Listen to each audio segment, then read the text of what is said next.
Bahagi ito ng script na pag-away-awayin kami at ayokong sumabay sa script na yan.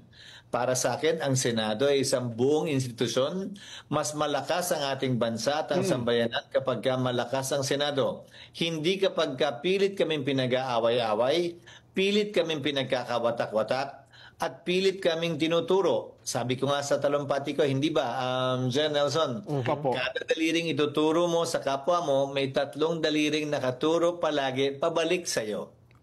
Ito'y panghingi ng pantay na hustisya at hindi mapaniling hustisya. Ang mapamiling hustisya, sabi ko nga, sinasabi lang, ito lang.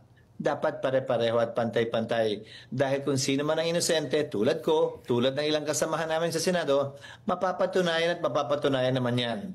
Pero dahil sa init ng silakbo ng damdamin ng ating mga kababayan kaugnay sa isyong to, kasama na ako. Siyempre, may maturo lang, may masabi lang, masisisinat yun na agad na hindi naman po sana dapat. Huwag tayong dali-dali sa paghusga, lalo na kung pagbabasihan natin, wala naman pong ebidensya maliban sa pagbanggit ng mga pangalan lamang para malihis, para diversyon, ika nga, sa mga tunay na salarit.